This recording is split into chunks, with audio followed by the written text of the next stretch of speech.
تو جو توجہ کر کے رخ کر کے اللہ کے در کی طرف آ رہا ہوگا، اللہ رب العزت پھر اس کا کیسے استقبال فرمائیں گے؟ اس لیے فرمایا جب گناہگار بندہ آتا ہے، ایک بالشت آتا ہے، میری رحمت 2 بالشت جاتی ہے۔ وَإِنْ أَتَانِي يَمْشِي أَتَيْتُهُ هَرْوَلًا، میرا بندہ چل کے میری طرف آتا ہے، میری رحمت اس کی طرف دوڑ کے جا رہی ہوتی۔ پروردگار اتنا کریم ہو، اتنا مہربان ہو، ہم آج کی محفل میں اس سے فائدہ اٹھائیں، اس کی رحمتوں سے، اپنے پچھلے گناہوں سے توبہ کریں۔ رب کریم ہمارے سب گناہوں کو معاف فرما دیجیے۔ الحمدللہ وکفا وسلام علی عبادہ الذین اصطفا، اما بعد، اعوذ باللہ من الشیطان الرجیم، بسم اللہ الرحمن الرحیم، سبحان ربک رب العزت عما یصفون، السلام علی المرسلین، والحمد للہ رب العالمین، اللہم صلی علی سیدنا محمد وعلی آل سیدنا محمد وبارک وسلم۔ ایک بزرگ فرماتے ہیں کہ توبہ یہ ہے کہ اذا ذکرت ذنبک فلم تجد لہ حلاوۃ، کہ تیری ایسی کیفیت ہو جائے ندامت کی وجہ سے کہ اگر تو گناہ کو یاد کرے تو تجھے حلاوت محسوس نہ ہو۔ کئی مرتبہ انسان توبہ تو کرتا ہے لیکن دل مزے لیتا ہے اس گناہ کے تصور کے، تو ایسی توبہ توبہ نہیں کہلاتی۔ توبہ بر لب صبح بر کف دل پر از گت پہ گناہ، معصیت را خندمی آیت بر استغفار باق۔ میری زبان پہ توبہ ہے اور میری ہاتھ پہ تسبیح ہے اور میرا دل گناہوں کی لذت سے بھرا ہوا ہے۔ ایسے استغفار کے اوپر تو شیطان کو بھی ہنسی آ رہی ہے، معصیت کو بھی ہنسی آ رہی ہے۔ تو توبہ کہتے ہیں کہ انسان کی کیفیت ایسی ہو جائے کہ گناہ کو یاد کرے تو لذت آنے کی بجائے ندامت کا احساس غالب آ جائے۔ بعض فرماتے ہیں التوبۃ استشعار الرجل الی الاجل، کہ جب بندے کو موت کا شعور بیدار ہو جائے، احساس ہو جائے کہ میری موت آنی ہے، مجھے اپنے عملوں کا حساب دینا ہے، تو ایسی کیفیت کو توبہ کہتے ہیں۔ ذنون مصری رحمۃ اللہ علیہ فرماتے تھے کہ توبہ کی حقیقت تو یہ ہے کہ حتی اذا ضاقت علیہم الارض بما رحبت، کہ زمین اپنی پوری فراخی کے باوجود بندے پہ تنگ ہو جائے، وظنوا، اور وہ یہ گمان کر لیں، اللہ ملجأ من اللہ الا الیہ، کہ اب اللہ کے سوا کوئی ملجا اور ماوا نہیں۔ بعض بزرگوں نے فرمایا کہ التوبۃ ان یعلم العبد جراءتہ علی اللہ، کہ بندہ اللہ تعالیٰ کے سامنے اپنی بے باکی اور جرأت کو پہچان لے کہ میں نے کیا کیا حرکتیں کی ہیں، وَيَرَا حِلْمَ اللَّهِ عَنْهُ، اور اللہ کے حلم کو بھی دیکھ لے کہ اللہ نے مجھے فوری سزا نہیں دی، ثم يتوب من الذنب، پھر وہ گناہ سے توبہ کرے، وَيَعْزِمُ اللَّهَ يَرْجَعْ إِلَيْهِ كَمَا لَا يَرْجِعُ اللَّبَنُ فِي الضَّرْعِ، اور وہ گناہ سے اس طرح لوٹ آئے کہ جس طرح دودھ کا تھنوں میں واپس لوٹنا مشکل ہو جاتا ہے، اس کو توبہ کہتے ہیں۔ چنانچہ ابو الحجاج اکثری رحمۃ اللہ علیہ فرماتے تھے کہ حقیقت التوبۃ، توبہ کی حقیقت یہ ہے، الذہاب الی الملک الوہاب، کہ انسان اللہ کی طرف سفر شروع کر دے، لوٹ جائے، جیسے قرآن مجید میں فرمایا گیا کہ انی ذاہب الی ربی سیہدین۔ چنانچہ شرائط ہیں توبہ کی۔ پہلی شرط اجتناب المحارم، کہ انسان گناہوں سے بچے، رد المظالم، انسان حقوق کو لوٹائے، جو لوگوں کے حق غصب کیے، نقصان دیا، ان کو لوٹائے، والنیت اللہ یعود، اور نیت ہو کہ اب میں نے گناہ نہیں کرنا۔ جب یہ 3 چیزیں ہوں گی تو اس کو توبہ کہیں گے۔ چنانچہ علماء نے لکھا کہ توبہ میں 3 زمانے پائے جاتے ہیں، ماضی، حال اور مستقبل۔ وہ کیسے؟ کہ الندم علی ما مضی، جو گزر گیا ماضی میں اس کے اوپر ندامت، الاقلاع فی الحال، جو پریزنٹ ہے اس میں گناہوں سے رک جانا، اور تیسرا العزم علی اللہ یعود فی المستقبل، کہ مستقبل میں گناہوں کی طرف نہ لوٹنا۔ تو جب 3 زمانوں کے یہ عمل پائے جائیں گے تو توبہ پکی ہو جائے گی۔ اس کا مطلب یہ کہ انسان گناہ کو چھوڑے اللہ رب العزت کے ڈر خوف کی وجہ سے اگر نیت کوئی اور ہوئی تو وہ توبہ نہیں کہلائے گی۔ مثال کے طور پہ ایک بندے نے جوا کھیلنا چھوڑ دیا، یا نقصان بڑا ہوتا ہے، تو اگرچہ جوا کھیلنا چھوڑ دیا یہ توبہ نہیں کہلائے گی، کیونکہ مقصود اللہ کا خوف نہیں ہے، نقصان کا ڈر ہے۔ اگر ایک آدمی اس لیے چوری نہ کرے کہ بدنامی ہو جائے گی تو یہ توبہ نہیں کہلائے گی، یا کوئی آدمی اس لیے زنا نہیں کر سکتا کہ امپوٹنٹ ہو گیا تو یہ توبہ نہیں کہلائے گی۔ توبہ کا مطلب اللہ کی ناراضگی سے بچنے کے لیے عمل کو چھوڑ دینا۔ اس لیے سب سے پہلے عقائد کے اوپر جو انسان کے خطائیں ہوں ان سے توبہ کرے۔ جیسے بعض بدعات پہ انسان عمل کرتا ہے تو ان بدعات سے توبہ کرنا، ان کو چھوڑ دینا، یہ زیادہ اہم اور ضروری ہوتا ہے۔ اپنے عقیدے کو علماء اہل سنت والجماعت کے مطابق بنا لے، اور پھر اس کے بعد جو حقوق ہیں لوگوں کے وہ ان کو واپس کرے۔ یہ سمجھیں کہ یہ حقوق اللہ سے بھی زیادہ اہم ہے۔ حدیث پاک ہے، رد الدرہم الی ربہ اعظم عند اللہ من 70 صلاۃ مقبولۃ۔ ایک درہم کسی بندے کا حق واپس لوٹا دینا اللہ کے نزدیک 70 مقبول نمازیں پڑھنے سے زیادہ فضیلت رکھتا ہے۔ عبد الوہاب شیرانی رحمۃ اللہ علیہ فرماتے ہیں، حضرت اللہ تعالی محرم دخولها علی کل من علیہ تابعۃ للآدمیین، کہ جس بندے کے اوپر انسانوں کے حقوق ہوتے ہیں اس بندے کے لیے اللہ کی بارگاہ کے اندر قبولیت یہ حرام ہوتی ہے۔ چنانچہ ابراہیم ادم رحمۃ اللہ علیہ فرماتے ہیں کہ میں بیت المقدس میں تھا، ٹھنڈ بہت تھی، بستر بھی نہیں تھا، تو میں ایک صف کے اندر لپٹ گیا تاکہ کچھ ٹھنڈ کم ہو جائے۔ اچانک منور چہرے والے کچھ لوگ آئے کہ دیکھنے میں لگتا تھا کہ شاید یہ فرشتے ہیں، اور مجلس ہوئی۔ ان میں سے ایک نے کہا یہاں کوئی غیر بندہ نظر آتا ہے، تو جو ان میں بڑے تھے وہ کہنے لگے ہاں یہ ادھم کا بچہ پڑا ہوا ہے، اور اس کو ولایت کیسے مل سکتی ہے؟ اس نے تو فلاں بندے کی کھجور بغیر اجازت کے کھائی ہوئی ہے۔ وہ کہتے ہیں کہ میں نے سوچا تو سچ بات تھی کہ ایک دکاندار سے کھجور میں نے خریدی تھی، جب لے کے چلنے لگا تو کھجور نیچے گری ہوئی میں نے پائی، تو اپنے طور پہ میں نے سوچ لیا یہ میری گری ہے، اور اس گمان سے میں نے اس کو نیچے سے اٹھا کے کھا لیا۔ وہ حقیقت میں میری نہیں گری تھی، وہ دکاندار کی گری تھی، اور اس وجہ سے مجھے ولایت نہیں مل رہی تھی۔ فرماتے ہیں کہ وہ تو چلے گئے، میں اگلے دن اس دکاندار پہ پاس گیا اور اس کو کھجور لوٹائی۔ اللہ رب العزت نے مجھے ابدال کا رتبہ عطا فرما دیا۔ ایک کھجور بغیر اجازت کے کھانے پر اگر ولایت کا درجہ رک جاتا ہے، تو اگر ہم لوگوں کے مال دھوکے دے کے پارٹنر ہوتے ہیں مگر دوسرے پارٹنر کا مال کھا رہے ہوتے ہیں، مفت کا مال سمجھ کے، تو اگر ہمارے اوپر حقوق ہوں گے تو ولایت نصیب نہیں ہوگی۔ چنانچہ کئی مرتبہ انسان دوسرے بندے کی غیبت کرتا ہے، یہ بھی حقوق العباد میں سے ہے، اور اس کو بہت زیادہ اہم سمجھیے، چونکہ حدیث میں فرمایا الغیبت اشد من الزنا، غیبت زنا سے بھی زیادہ بڑا جرم ہے۔ اب کئی لوگوں کی تو انسان غیبت کرتا ہے تو ان سے معافی مانگنی چاہیے، بتانا نہیں چاہیے کہ میں نے یہ غیبت کی، بس یہ کہنا چاہیے جی آپ کے حقوق میرے اوپر آتے ہیں، آپ مجھے معاف فرما دیجیے۔ وہ اگر معاف کر دے یا مسکرا پڑے تو معافی ہو گئی۔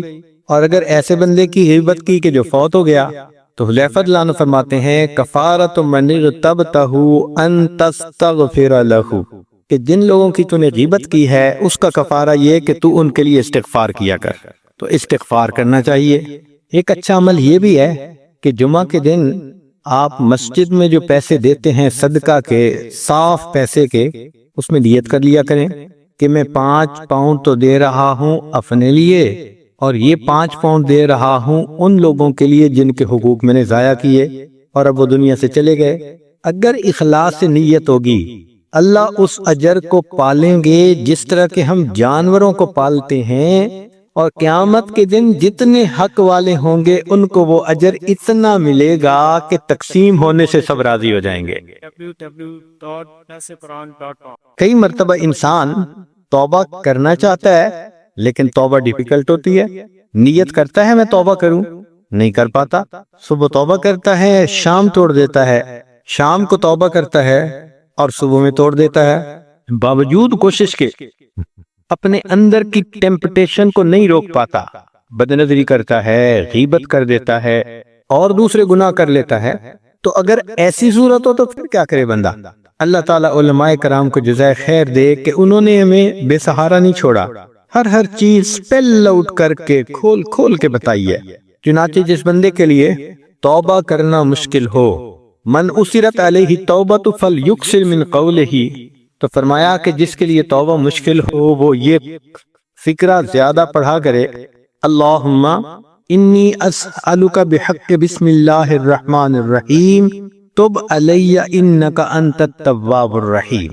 اس فکرے میں اللہ نے ایسی برکت رکھی ہے کہ ہمارے مشائخ نے فرمایا اس کی برکت سے، بسم اللہ الرحمن الرحیم کی برکت سے جب توبہ کی اللہ توبہ قبول فرما لیتے ہیں۔ تو یہ فکرہ یاد کر لیجئے، اللہم انی اسألک بحق بسم اللہ الرحمن الرحیم۔ اگر عربی یاد نہ رہے تو یوں کہہ لیں، اللہ بسم اللہ الرحمن الرحیم کی برکت سے میری توبہ کو قبول فرما لیجئے۔ بعض بزرگوں نے کہا کہ حضرت آدم علیہ السلام نے جب توبہ کی تھی تو انہوں نے توبہ کی تھی اللہم بحرمت محمد اغفر لی فغفر لہ۔ انہوں نے عرش پر نبی علیہ السلام کا نام لکھا دیکھا تھا تو وہ سمجھ گئے کہ یہ اللہ کو کوئی بہت پیارے ہیں، تو انہوں نے دعا مانگی اللہ محمد صلی اللہ علیہ وسلم کی برکت سے میری توبہ کو قبول فرما لے۔ اللہ نے ان کی توبہ کو قبول فرما لیا۔ تو بہرحال اخلاص کے ساتھ توبہ بھی کرے، یہ لفظ بھی پڑھے تو اللہ رب العزت کی طرف سے اس کے ساتھ خیر کا معاملہ ہوتا ہے۔ بعض اوقات صورتحال ایسی ہوتی ہے کہ بندہ مسلط ہوتا ہے کسی کے اوپر، پیچھے پڑ جاتا ہے، حاسد ہوتا ہے، دشمن ہوتا ہے، جان نہیں چھوڑتا، بندے کا جینا مشکل بنا دیتا ہے۔ کاروباری لوگ، دفتری لوگ اس قسم کے لوگوں کو جانتے ہی ہیں، لیگ پولنگ ہو رہی ہوتی ہے، ایسے لگتا ہوتا ہے کہ دوسرے بندے کا بس چلے تو روئے زمین کی بجائے اس کو ابھی زیر زمین پہنچا دے، ایسے ہوتا ہے۔ تو اگر کوئی ایسا ظالم مسلط ہو جائے، پیچھے پڑ جائے، ٹف ٹائم دینے لگ جائے، تو بزرگوں نے فرمایا اذا تسلط علیہ احد، اگر کوئی مسلط ہو جائے تو یہ دعا مانگا کریں اللہم اغفر لی الذنب الذی سلطت بہ علی ھذا، اللہ میرے اس گناہ کو معاف کر دے جس گناہ کی وجہ سے آپ نے اس کو میرے اوپر مسلط فرما دیا۔ تو ایسا کرنے سے اللہ تعالیٰ اس ظالم سے نجات عطا فرما دیتے ہیں۔ ایک روایت میں آتا ہے ان موسیٰ علیہ السلام سالہ بنو اسرائیل ان یستسقی لہم، موسیٰ علیہ السلام کو بنی اسرائیل نے کہا حضرت پانی نہیں ہے، ہمیں پینے کو پانی چاہیے، جینے کو پانی چاہیے، تو ہمیں پانی کی ضرورت ہے۔ فقال، موسیٰ علیہ السلام نے یہ سن کے دعا کی یا ربنا اغفر لنا۔ قوم بڑی حیران، عجیب بات ہے کہ ہم نے بات کی کہ پانی نہیں اور موسیٰ علیہ السلام دعا مانگ رہے ہیں ربنا اغفر لنا، ربنا اغفر لنا۔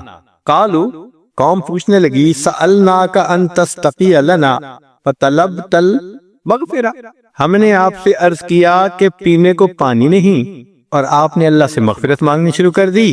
فأوحى اللہ الی موسیٰ علیہ السلام، اللہ تعالیٰ نے موسیٰ علیہ السلام کی طرف وحی نازل فرمائی قل لہم، اے میرے پیارے موسیٰ علیہ السلام ان کو بتا دیجئے اذا غفرت لعبادی، جب میں بندے کی مغفرت کر دیتا ہوں اصلحت لہم دینہم و دنیاہم، میں اس کے دین اور دنیا کی اصلاح فرما دیتا ہوں۔ نکتے کی بات ہے، ہم پتہ نہیں کن مصیبتوں کے پیچھے بھاگے پھر رہے ہوتے ہیں، یہ ٹھیک نہیں ہوتا، وہ ٹھیک نہیں ہوتا، ہم جڑ کو تو پکڑے نا، تو اصل جڑ تو ہمارے گناہ ہیں جن کی وجہ سے وہ مصیبتیں آئی ہوئی ہوتی ہیں۔ تو اس لیے موسیٰ علیہ السلام نے اللہ رب العزت سے مغفرت مانگی اور اللہ رب العزت مغفرت عطا فرما دی۔ چنانچہ توبہ کی کئی قسمیں ہیں، قسمین، دو قسمیں علماء نے لکھی ہیں۔ ایک ہے توبۃ من اللہ علی العبد، توبہ کا مطلب ہوتا ہے رجوع کرنا، کہ اللہ کی طرف سے بندے پر عنایت ہو، اور توبۃ من العبد الی اللہ، ایک ہے کہ بندے کی طرف اللہ کی طرف عنایت ہو، قریب ہو۔ فرماتے ہیں کہ اللہ رب العزت جب بندے کی طرف متوجہ ہوتے ہیں تب صحیح توبہ بندے کو نصیب ہوتی ہے۔ ثم تاب علیہم لیتوبوا، قرآن پاک کی آیت ہے، پھر اللہ ان کی طرف متوجہ ہوا کہ وہ توبہ کر لے۔ تو ہماری توبہ تب تک کامل توبہ نہیں ہو سکتی جب تک اللہ کی ہم پر رحمت نہ ہو جائے۔ ہم گناہوں سے نہیں بچ سکتے، ہم تب بچیں گے جب اللہ کی رحمت کی نظر ہوگی۔ اس لیے فرمایا العنایت قبل الولایہ، ولایت سے پہلے اللہ کی عنایت ہوتی ہے، اور اللواحق مبنیۃ علی السوابق، لواحق سوابق کے اوپر مبنی ہوا کرتے ہیں۔ یہ پہلے کا معاملہ ہوتا ہے، جب تک اللہ نہ چاہے ہم نہیں بچ سکتے۔ قرآن مجید میں اللہ تعالیٰ فرماتے ہیں یؤفک عنہ من افک، طلباء کے لیے نکتہ، یؤفک عنہ من افک، وہی گناہ سے پھرتا ہے جس کو پھرا دیا جاتا ہے۔ اس کا مطلب یہ ہوا کہ ہمیں تو بس اللہ کی طرف رجوع کرنا ہے اور اس سے مدد مانگنی ہے۔ جب اس کی مدد اترے گی اللہ رب العزت ہمارے لیے پھر گناہ سے بچنا آسان فرما دیں گے۔ چنانچہ توبہ میں الندم علی الذنب بالاقلاع، گناہوں سے توبہ کرنا، اس میں ندامت ہو۔ ترک العود فیہ مع کثرت استغفار، انسان گناہ کی طرف نہ لوٹے اور کثرت سے استغفار بھی کرے۔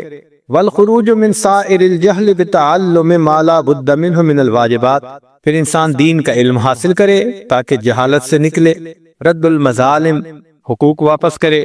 وتحجر اخوانک اصحاب السوء، اور تیرے جو برے دوست ہیں ان سے تو الگ ہو جا۔ جب تک برے دوستوں کو نہ چھوڑے گناہوں سے جان نہیں چھوٹتی۔ امام غزالی رحمۃ اللہ علیہ اپنی کتاب میں لکھتے ہیں کہ یار بد مار بد سے زیادہ برا۔ فارسی میں مار کہتے ہیں سانپ کو اور مار بد کہتے ہیں زہریلا سانپ۔ تو فرماتے ہیں کہ جو یار بد ہے، برا دوست ہے، وہ مار بد سے زیادہ برا، زہریلے سانپ سے زیادہ برا۔ اور پھر آگے دلیل دیتے ہیں کہ برا دوست ڈسے گا، سانپ ڈسے گا تیری جان چلی جائے گی، برا دوست ڈسے گا تیرا ایمان چلا جائے گا۔ اس لیے یار بد مار بد سے زیادہ برا۔ پھر آگے لکھتے ہیں کہ یار بد شیطان سے بھی زیادہ برا۔ اس کو جب پہلی مرتبہ پڑھا تو ہمیں بھی حیرت ہوئی، یا اللہ، شیطان تو بدبخت ہے، شقی ہے، مردود ہے۔ اب یہ جو بھی ہوگا یار بد، یہ فاسق و فاجر ہوگا کوئی، مگر وہ فرماتے ہیں کہ یار بد شیطان سے بھی زیادہ برا۔ تو پھر اس کے بعد انہوں نے آگے تشریح فرمائی، فرماتے ہیں دیکھو، شیطان صرف بندے کے ذہن میں گناہ کا خیال ڈالتا ہے، اس سے زیادہ تو کچھ نہیں کرتا۔ اس لیے قیامت کے دن شیطان کہے گا کہ اللہ، میں نے تو ان کو گناہوں کے صرف خیال ڈالے تھے، یہ عمل نہ کرتے، مجبور تو نہیں کیا تھا۔ تو شیطان فقط ذہن میں خیال ڈالتا ہے، جبکہ برا دوست ذہن میں خیال بھی ڈالتا ہے، بازو پکڑ کے بندے سے گناہ کا ارتکاب بھی کروا دیتا ہے۔ تو اس کا مطلب کہ یار بد شیطان سے بھی زیادہ برا۔ تو گناہوں سے بچنا چاہتے ہیں تو جو گناہ کا ذریعہ بن رہے ہیں، قریب میں ہیں، جو بھی ہیں، ان سے انسان اللہ کے لیے الگ ہو جائے۔ وَتَصْلُحَ مَطْعَمَكَ وَمَلْبَسَكَ، کھانا بھی اپنا پاکیزہ کر لے اور اپنے کپڑے بھی پاکیزہ کر لے، چونکہ حدیث پاک میں ہے کہ ایک بندہ جس کا لباس حلال کا نہیں، کھانا حلال کا نہیں، وہ یا رب یا رب یا رب غلاف کعبہ کو پکڑ کے کر رہا ہوتا ہے، اللہ اس کی دعا کو رد فرما دیتے ہیں۔ وَتُكْسِرَ مِنَ الْبَكَاءِ وَالتَّضَرُّعِ إِلَى اللَّهِ تَعَالَى فِي الْعَفْوِ عَمَّا مَضَى، اور اللہ تعالیٰ کے سامنے کثرت سے اپنے گناہوں پہ نادم ہو کر روئے کہ اللہ رب العزت، جو مجھ سے خطا ہو گئی، آپ اپنی رحمت سے اسے معاف فرما دیجئے۔ اب اس توبہ کے باب میں کچھ خطائیں ہوتی ہیں، کچھ ہم سے کوتاہیاں ہو جاتی ہیں۔ پہلی بات کہ توبہ میں ہم کیا خطائیں کرتے ہیں، یہ سیکھنے والی باتیں ہیں کہ توبہ میں ہم کیا خطا کرتے ہیں۔ پہلی بات تعجیل التوبہ، توبہ میں دیر کرنا۔ چنانچہ انسان سوچ تو لیتا ہے کہ میں نے توبہ کرنی ہے، فوری نہیں کرتا، ٹائم لگا دیتا ہے، اور جی میں آہستہ آہستہ توبہ کروں گا، میں آہستہ آہستہ توبہ کروں گا۔ یہ ٹائم لگا رہا ہے نا، یہ ٹائم کا لگانا مستقل الگ گناہ ہے۔ چنانچہ ابن قیم رحمۃ اللہ علیہ فرماتے ہیں المبادرۃ الی التوبۃ من الذنب فرض علی الفور، کہ جب احساس ہو گناہ سے توبہ کرنا فوراً ضروری ہوتا ہے۔ فمن اخرها اصاب التاخیر، جس نے اس کو مؤخر کیا اس نے تاخیر کا گناہ اور کیا۔ فاذا تاب من الذنب، اگر اس نے گناہ سے توبہ بھی کر لی، باقیہ علیہ توبۃ اخری، اس پر دوسری توبہ بھی ضروری ہے۔ وہی توبتہ من تاخیر التوبہ، کہ اس نے توبہ میں تاخیر کیوں کی تھی۔ تو معلوم ہوا کہ توبہ کرنا ایک عمل، اور اگر تاخیر کر لی تو پھر اس تاخیر پر بھی توبہ کرنا یہ دوسرا کام ہو جاتا ہے۔ دوسرا ہوتا ہے الغفلۃ عن التوبہ، کہ کئی مرتبہ انسان توبہ سے غافل ہوتا ہے، احساس ہی نہیں ہوتا کہ میں نے کرنا یا نہیں کرنا۔ کیسے توبہ سے غافل ہونا؟ ہم کئی مرتبہ ایسے گناہ کر بیٹھتے ہیں جن کو ہم گناہ ہی نہیں سمجھتے، بغیر ارادے کے گناہ ہو جاتے ہیں۔ کوئی بات کر دی، کوئی عمل کر دیا، تو کوئی ایسی بات کر دی کہ جس کی وجہ سے دوسرے کا دل دکھی ہوا اور ہم نے نوٹ ہی نہیں کیا، تو گناہ تو صادر ہوا، ہمیں پتہ نہیں، اب ہم اس سے غفلت اور گناہ کیسے، اس سے توبہ کیسے کریں گے؟ تو یہ ایک دوسری چیز ہے کہ گناہوں سے توبہ تو لازم ہے، ضروری ہے، مگر احساس ہی نہیں کہ گناہ ہے یا نہیں، اس کو کہتے ہیں توبہ سے غفلت۔ چنانچہ انسان کو چاہیے کہ ان گناہوں سے توبہ کرے جو ارادے سے کیے، اور ان سے بھی توبہ کرے جو بغیر ارادے کے ہو گئے۔ نبی علیہ الصلوۃ والسلام نے دعا سکھائی، اللہم انی اعوذ بک من ان اشرک بک وانا اعلم واستغفرک لما لا اعلم، جو میں جانتا ہوں اس سے بھی توبہ، اور جو میں نہیں جانتا اس سے بھی توبہ۔ ایک حدیث پاک میں نبی علیہ السلام نے یہ دعا سکھائی، اللہم اغفر لی ما قدمت وما اخرت وما اسررت وما اعلنت وما انت عالم به منی انک انت المقدم والمؤخر لا الہ الا انت۔ حدیث پاک میں نبی علیہ السلام نے ایک دعا سکھائی، اللہم اغفر لی ذنبی کلہ دقۃ دقہ وجلہ واولہ وآخرہ وعلانیتہ وسرہ۔ ان دعاؤں کو یاد کر لینا چاہیے، اور بالفرض اگر دعائیں یاد نہ ہوں تو اتنا تو مانگ سکتے ہیں نا کہ اے اللہ، جو گناہ میں نے کیے اور مجھے یاد ہیں میں ان سے بھی توبہ کرتا ہوں، جو گناہ کیے اور مجھے یاد نہیں میں ان سے بھی توبہ کرتا ہوں۔ چنانچہ ترک التوبۃ مخافۃ الرجوع للذنوب، کئی مرتبہ انسان توبہ نہیں کرتا اس ڈر سے کہ میں پھر گناہ کر لوں گا۔ بھائی اس کی مثال تو ایسے ہو گئی، ایک آدمی کو گرمی کے موسم میں پسینہ آیا ہوا ہے اور اس کو دوست مشورہ دیتا ہے یار نہا لو، کپڑے صاف پہن لو، اور یہ آگے سے جواب دے یار پھر پسینہ آ جائے گا، تو کہیں گے عقل کے اندھے، ابھی تو نہا اور کپڑے بدلنا، پھر پسینہ آ گیا تو پھر نہا لینا۔ یہ تھوڑا ہے کہ پسینے کے خوف سے نہانا ہی نہ انسان چھوڑ دے۔ تو کئی مرتبہ ذہن میں یہ بات آتی ہے کہ میں پھر کر بیٹھوں گا۔ آپ اس کو یوں سمجھیں کہ آپ کے سیل فون کے اندر فرض کرو میسیجز آ گئے، اب اگر 100 میسیجز آ گئے ہیں تو آپ ایک دفعہ ڈیلیٹ کی دبائیں تو وہ سارے ڈیلیٹ ہو گئے۔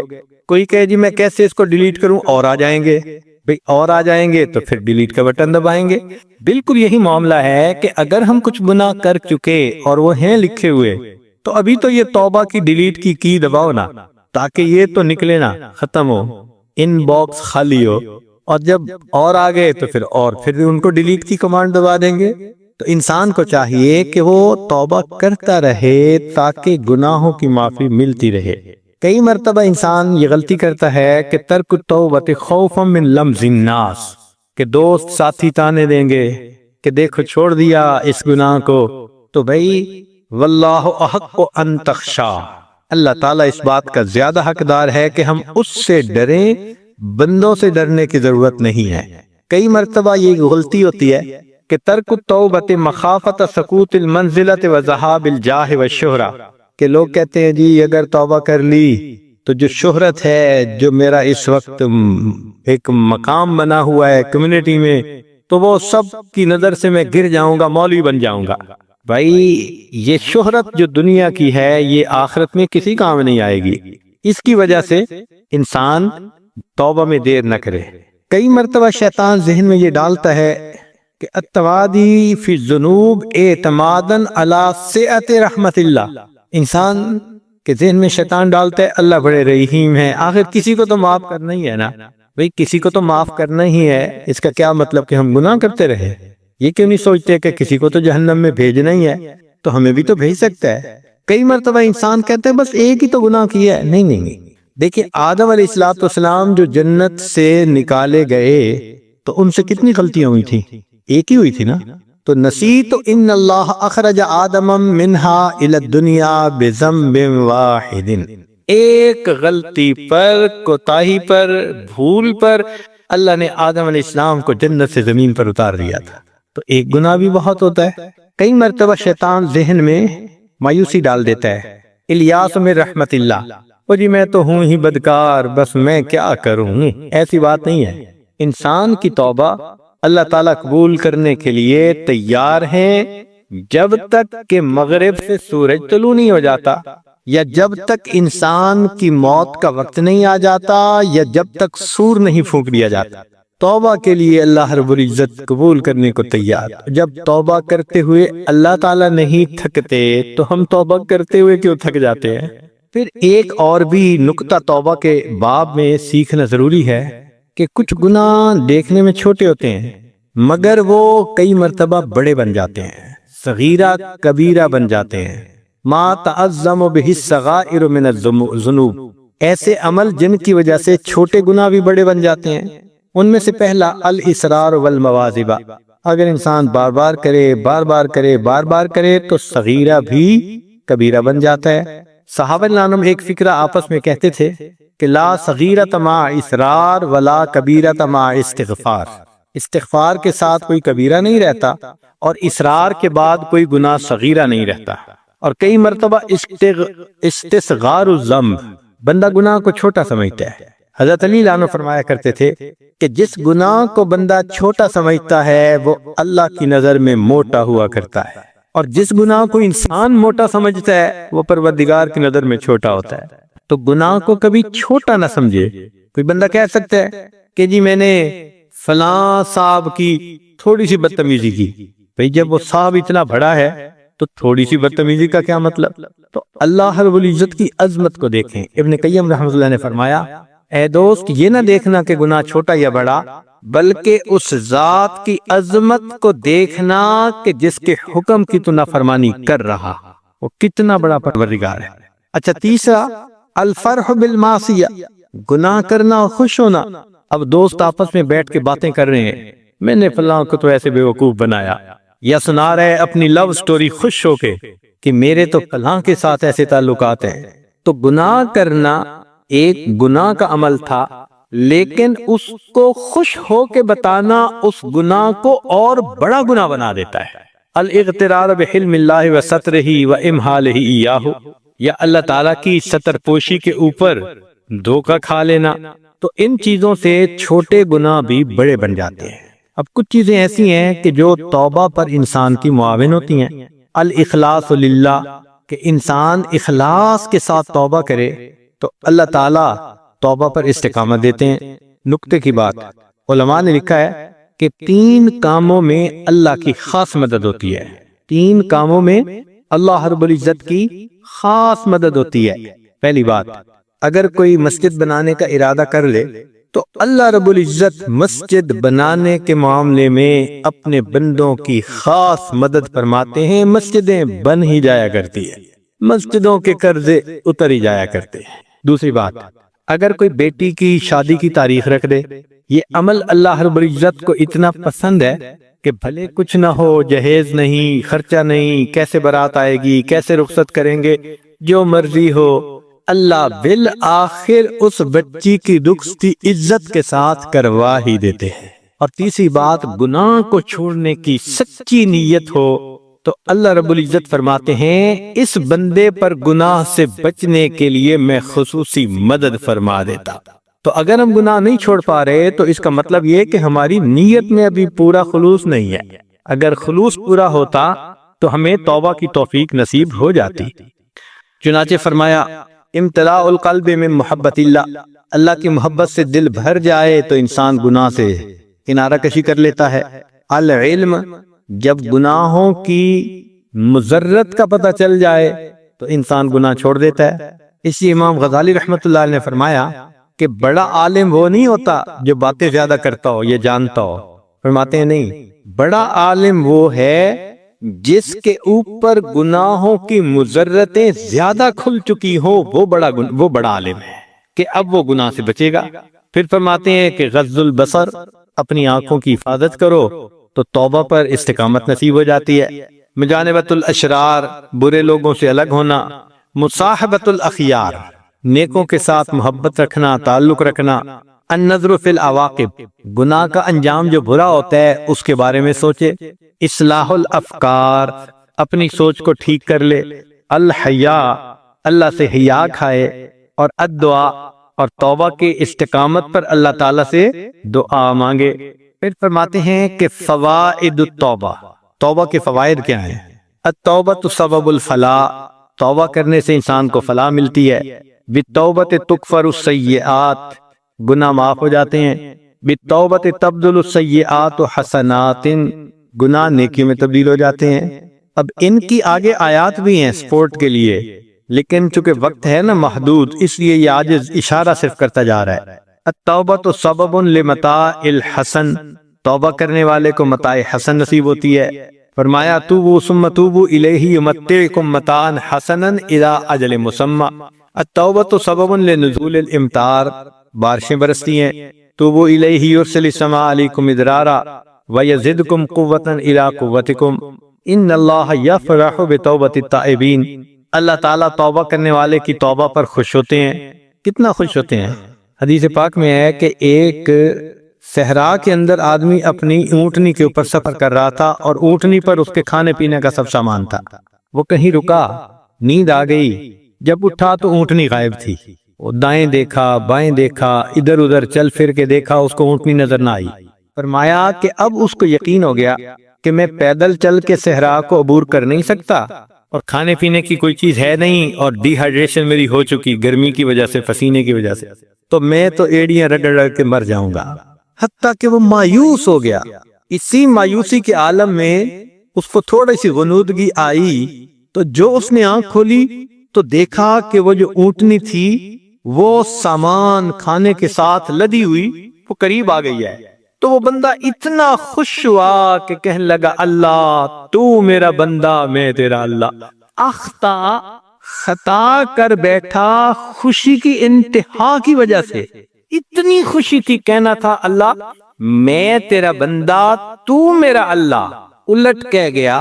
فرمایا جتنا اس بندے کو اونٹنی کے ملنے پہ خوشی ہوتی ہے، اللہ رب العزت کو گناہگار کی توبہ پر اس سے زیادہ خوشی ہوتی ہے۔ آپ اندازہ لگا سکتے ہیں کہ پروردگار عالم کو کتنی خوشی ہوتی ہوگی۔ اسی لیے فرمایا ان اللہ یحب التوابین، اللہ تعالیٰ توبہ کرنے والوں سے محبت فرماتے ہیں۔ اچھا، یہاں طلباء کے لیے ایک اور نقطہ، اگر ایک بندہ نیکی کے درجے پہ تھا، گناہ کر بیٹھا، تو اب اگر وہ توبہ کرے تو کیا توبہ کے بعد اس کو نئے سرے سے شروع کرنا پڑے گا، یا وہ درجہ پھر مل سکتا ہے؟ یہ بھی تو ایک کوسچن ہے نا جو ذہن میں آتا ہے۔ اس میں علماء نے جواب دیے ہیں۔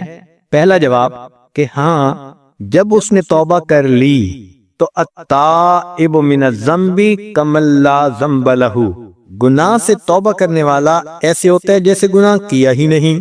اس کا مطلب یہ کہ اب نئے سرے سے اوپر تک نہیں آنا پڑے گا۔ توبہ کی قبولیت اللہ تعالیٰ اس کو وہی درجہ پھر عطا فرما دیں گے۔ اور بعض نے یہ کہا کہ نہیں، توبہ اگر اس میں سچی کی تو اللہ تعالیٰ فرماتے ہیں اولئک یبدل اللہ سیئاتہم حسنات، میں گناہوں کو نیکیوں میں تبدیل کر دوں گا۔ اگر توبہ قبول ہو گئی، اللہ اس کو پہلے درجے سے بھی ترقی عطا فرما دیں گے۔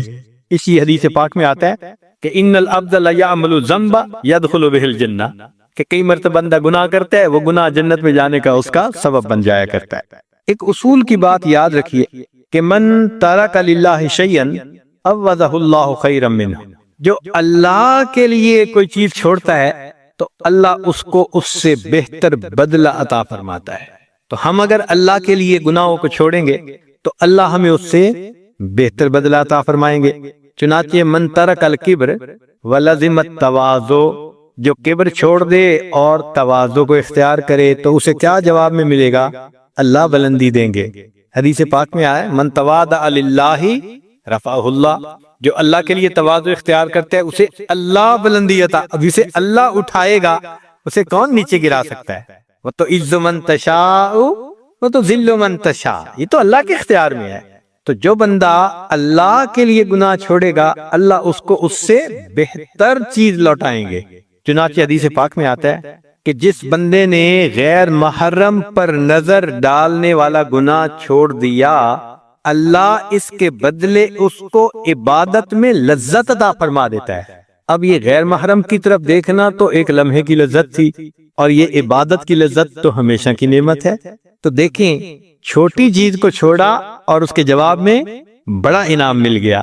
اس لیے ایک روایت میں آتا ہے کہ فجر کی نماز اگر کوئی بندہ قضا کرے تو اس کی زندگی سے برکت ختم ہو جاتی ہے۔ اس کا مطلب یہ کہ اگر کوئی فجر کی نماز پابندگی سے پڑھے گا تو اللہ اس کے بدلے اس کو زندگی میں برکت عطا فرمائیں گے۔ ظہر کی نماز باقاعدگی سے پڑھے گا چہرے پر صلحاء کا نور عطا فرمائیں گے۔ عصر کی نماز پڑھے گا اعمال کی توفیق عطا فرما دیں گے۔ یہ کئی مرتبہ عصر کی نماز میں کمی کرتے ہیں، نتیجے میں توفیق چھن جاتی ہے عمل کی۔ مغرب کی نماز پڑھے گا باقاعدگی سے رزق کی لذت عطا فرمائیں گے، اور عشاء کی نماز پڑھے گا اللہ تعالیٰ اس کو لوگوں کے اندر دنیا اور آخرت میں اعتماد عطا فرما دیں گے۔ تو دیکھیے ان اعمال کے کرنے سے انسان کو کیا بڑے بڑے انعام مل گئے۔ جو مخلوق کی محبت سے توبہ کرے گا اللہ اس کے دل میں اپنی محبت عطا فرما دیں گے۔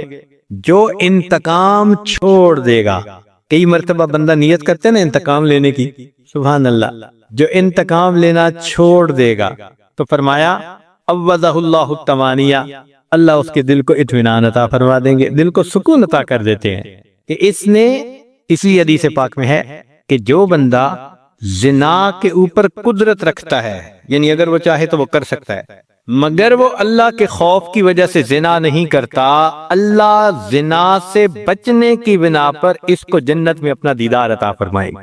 اب دیکھیں گناہ کو چھوڑا تو کتنا بڑا اجر مل گیا۔ یہ اللہ رب العزت کی طرف سے مہربانی ہوتی ہے۔ من ترک الربا، جو سودی کام چھوڑ دیتا ہے، بارک اللہ فی رزق ہی، اللہ تعالیٰ اس کے رزق میں پھر برکتیں عطا فرما دیتے ہیں۔ من ترک الکذب، جو بندہ جھوٹ بولنا چھوڑ دیتا ہے، اکرمہ اللہ باجابت الدعاء، اللہ تعالیٰ اس بندے کی دعا کو قبول فرما لیتے ہیں۔ جھوٹ بولنا چھوڑ دیا تو اللہ رب العزت نے دعاؤں کو قبول کرنا شروع فرما دیا۔ جب تک زبان جھوٹی ہے دعا کیسے قبول ہو؟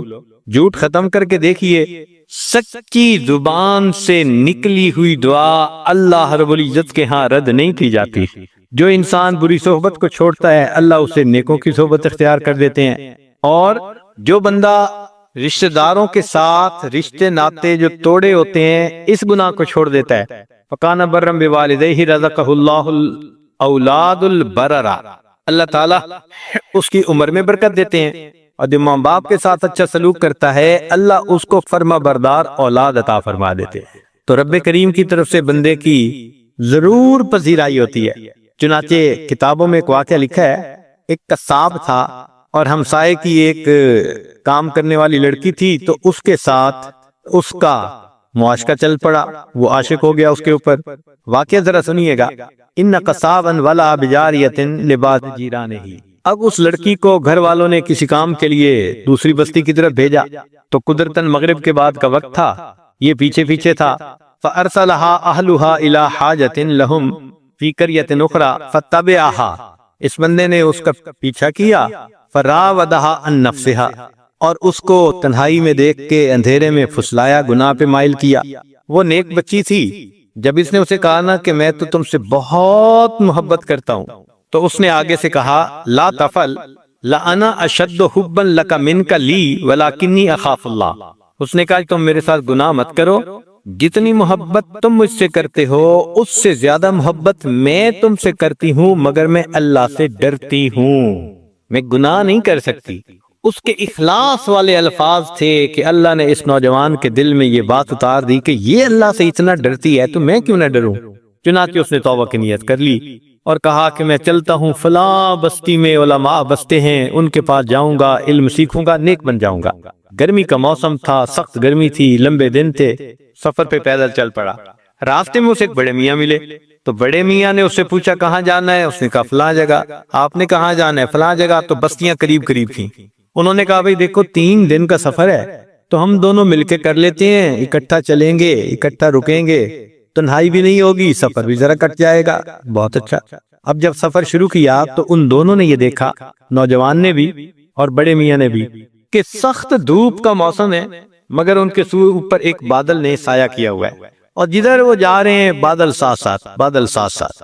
تو اپنے دل میں بڑے میاں بڑے خوش کہ اللہ نے مجھ پر کرم کر دیا، گرمی میں مجھے بادل کا سایہ دے دیا۔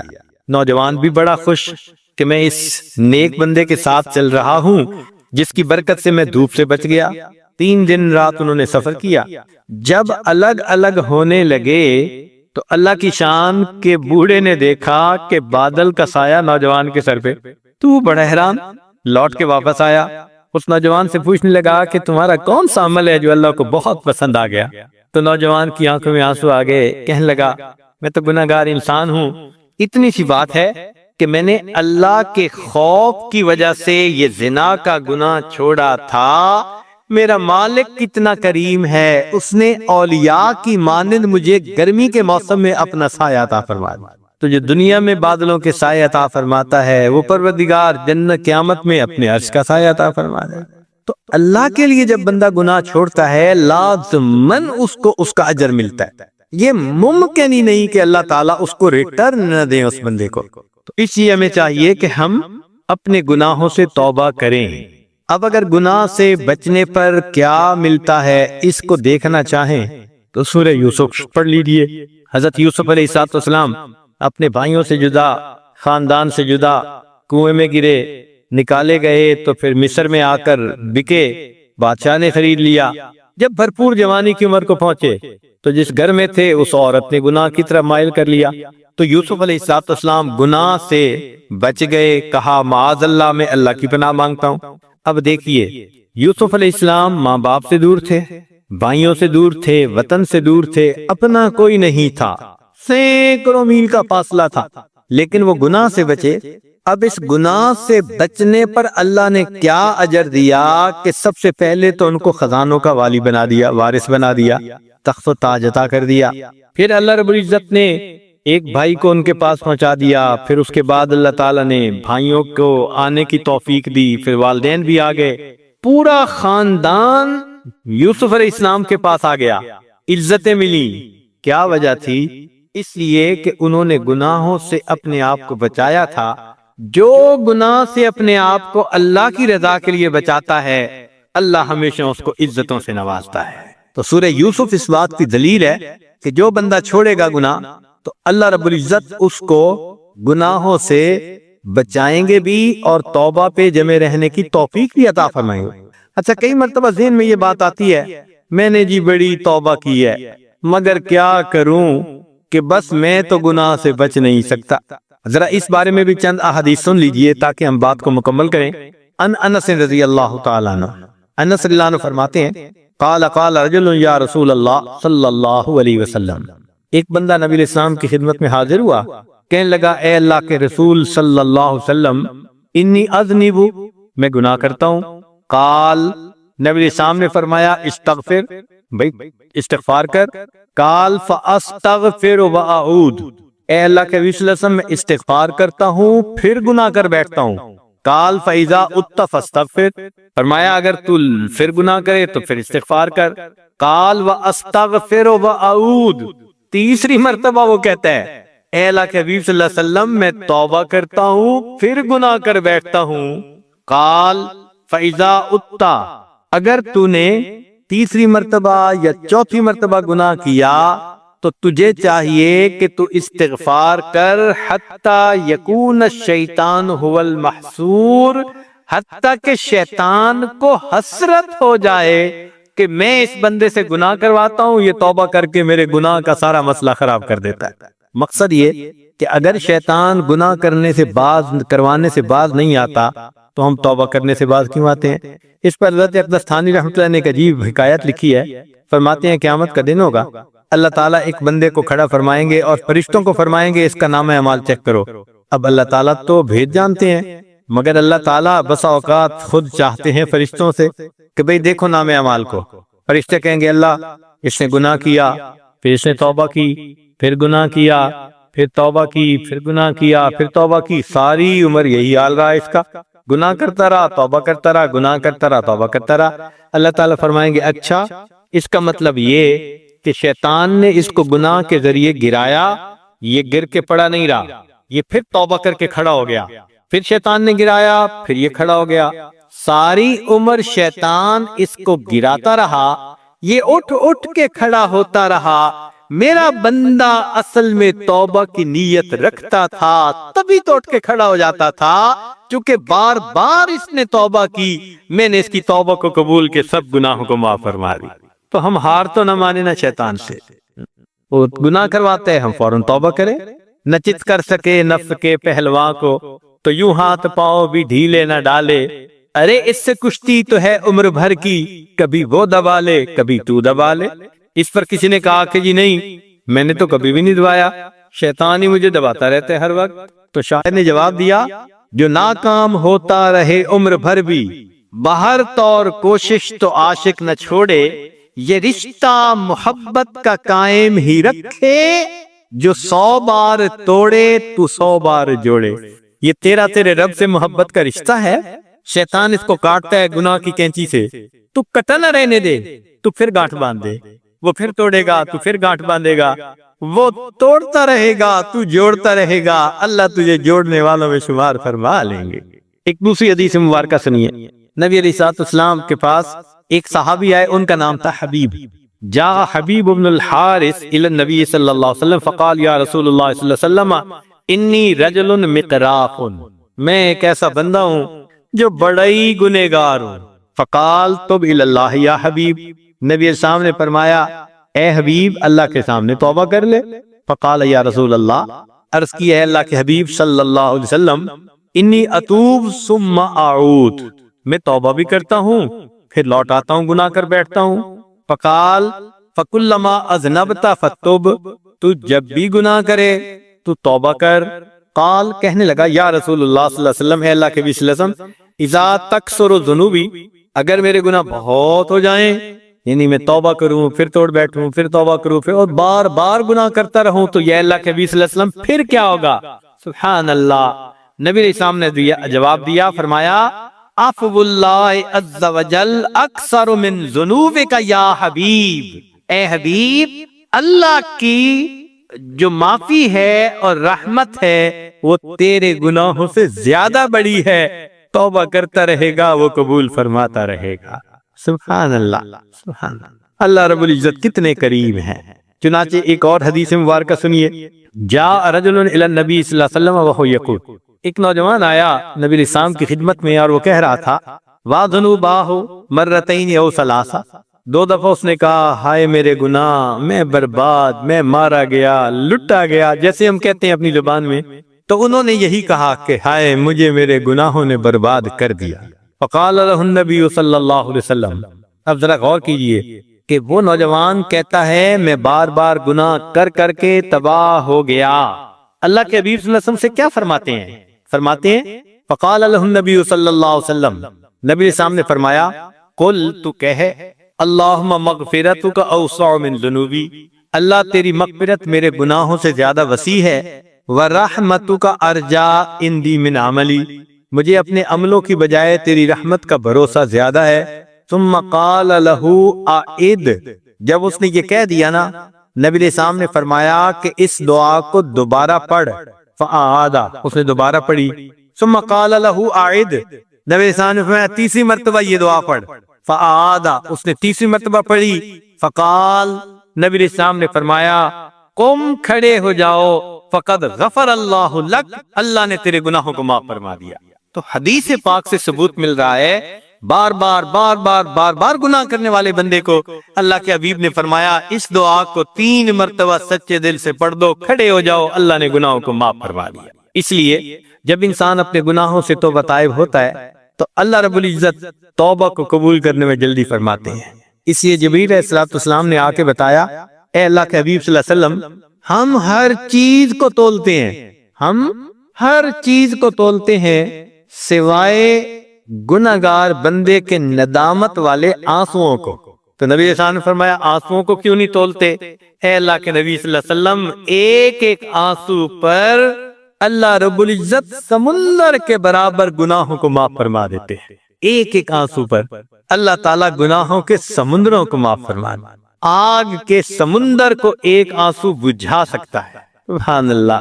سوچئے جب اللہ تعالیٰ اتنے کریم ہیں اور چاہتے ہیں کہ میرے بندے میری طرف لوٹ آئیں تو ہمیں وقت سے فائدہ اٹھانا چاہیے، اور انسان یہ بھی نہ سوچے کہ جی میں تو گناہ کرتے بڑی دیر لگ گئی۔ چنانچہ سنیے گا ذرا، ذکر ان بعض الرجال عبد اللہ تعالی 20 سنتاً ثم خلط 20 سنتاً۔ ایک آدمی تھا، اس نے 20 سال نیکی میں گزارے، پھر گناہوں میں پڑ گیا، اور 20 سال اس نے گناہوں میں گزار دیے۔ ثم نظر فی المرآۃ، پھر اس نے شیشے کو دیکھا، فرأى الشیب فی لحیتہ، اس نے اپنی داڑھی میں سفید بالوں کو دیکھا، فأحزنہ، اس کا دل بہت صدمے میں آیا کہ اتنی میری عمر ہو گئی اور میں گناہوں میں پھنسا ہوا ہوں۔ وقال، اور وہ کہنے لگا، یا رب، اے پروردگار، ان تبت الیک اتقبلنی، ان تبت الیک اتقبلنی، کیا اگر میں اب توبہ کر لوں تو آپ مجھے قبول کر لیں گے؟ فسمع ہاتفا یقول، اس نے ہاتف کی آواز سنی کہ کسی جواب دینے والے نے جواب دیا اور یہ کہا، یا فلان، اے فلانے، اطاعتنا فشکرناکا، تو نے اطاعت کی تو ہم نے تیرے اس نیکی کو قبول کر لیا، ثم ترکتنا، پھر تو نے ہمیں چھوڑ دیا، فامہلناکا، ہم نے تمہیں مہلت دے دی، ثم ان عدت الینا، اگر تو لوٹ کے آئے گا، قبلناکا، ہم تمہیں پھر قبول فرما لیں گے، فعاد الی التوبہ، بندہ توبہ کی طرف مائل ہو گیا۔ تو دیکھیے اللہ تعالیٰ تو تانا نہیں دیتے نا۔ اللہ اکبر کبیرہ۔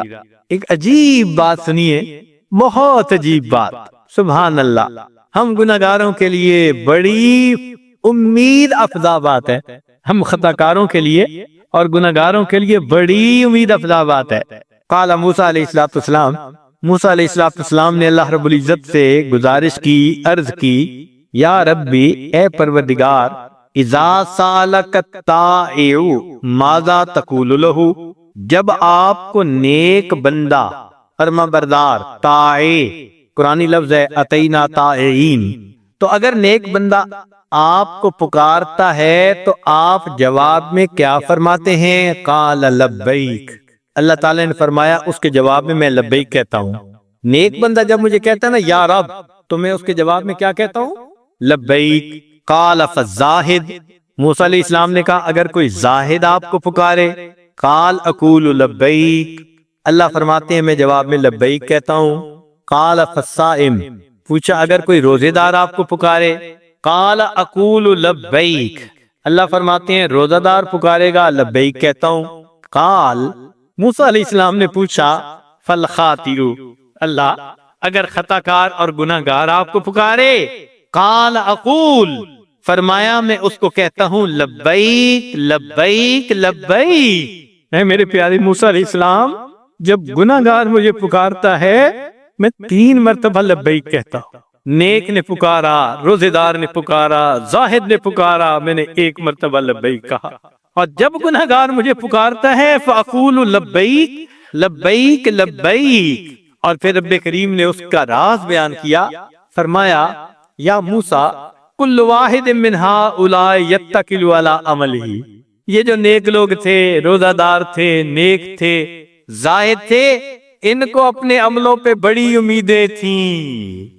والعاصی، اور جو گناہگار ہوتا ہے، یتکل علی رحمتی، اس کو صرف میری رحمت کا بھروسہ ہوتا ہے، اور میرا یہ دستور ہے کہ میں یتوکل علی اللہ فہو حسبہ، جو اللہ پہ توکل کرتا ہے اللہ کافی ہو جاتا ہے۔ چونکہ گناہگار میرے اوپر توکل کر رہا ہوتا ہے، میں اس گناہگار کے جواب میں 3 مرتبہ لبیک لبیک لبیک کہہ رہا ہوتا۔ اسی یہ کہتے ہیں کہ ماں اپنے بچھڑے بیٹے کا اتنا انتظار نہیں کرتی جتنا پروردگار اپنے بگڑے ہوئے بندے کا انتظار فرماتے ہیں کہ یہ میرا بندہ کب میرے دروازے پر آئے گا۔ آپ سوچئے، اللہ کے در سے اگر کوئی پیٹھ پھیر کے جائے تو آداب شاہانہ کا تقاضا تو یہ تھا کہ اس بندے کے پیٹھ میں پیچھے سے ایک لات لگوا دیتے اور ہمیشہ کے لیے دروازہ بند کرتے۔ او بدبخت، تم میرے دروازے سے پیٹھ پھیر کے گیا، یہ دروازہ میں نے ہمیشہ کے لیے بند کر دیا، رب کریم ایسا نہیں کرتے جو پیٹھ پھیر کے جا رہا ہو۔ اللہ فرماتے ہیں فَأَيْنَ تَذْهَبُونَ، میرے بندے کہاں جا رہے ہو؟ میرے بندے تیرا کریم پروردگار تجھے اپنی طرف بلا رہا ہے، کیوں واپس نہیں آتے؟ یا ایھا الانسان ما غرک بربک الکریم، تیرا پروردگار، تو نے اپنے پروردگار سے کس چیز نے تجھے دھوکے میں ڈال دیا؟ تو جب رب کریم پیٹھ پھیر کے جانے والے کا اتنا احساس فرماتے ہیں تو جو توجہ کر کے رخ کر کے اللہ کے در کی طرف آ رہا ہوگا، اللہ رب العزت پھر اس کا کیسے استقبال فرمائیں گے؟ اس لیے فرمایا جب گناہگار بندہ آتا ہے، ایک بالشت آتا ہے، میری رحمت دو بالشت جاتی ہے۔ وَإِنْ أَتَانِي يَمْشِي أَتَيْتُهُ هَرْوَلًا، میرا بندہ چل کے میری طرف آتا ہے، میری رحمت اس کی طرف دوڑ کے جا رہی ہوتی۔ پروردگار اتنا کریم ہو، اتنا مہربان ہو، ہم آج کی محفل میں اس سے فائدہ اٹھائیں، اس کی رحمتوں سے، اپنے پچھلے گناہوں سے توبہ کریں۔ رب کریم ہمارے سب گناہوں کو معاف فرما دیجئے اور ہمیں آئندہ معصیت کی ذلت سے بچا لیجئے۔ وآخر دعوانا ان الحمدللہ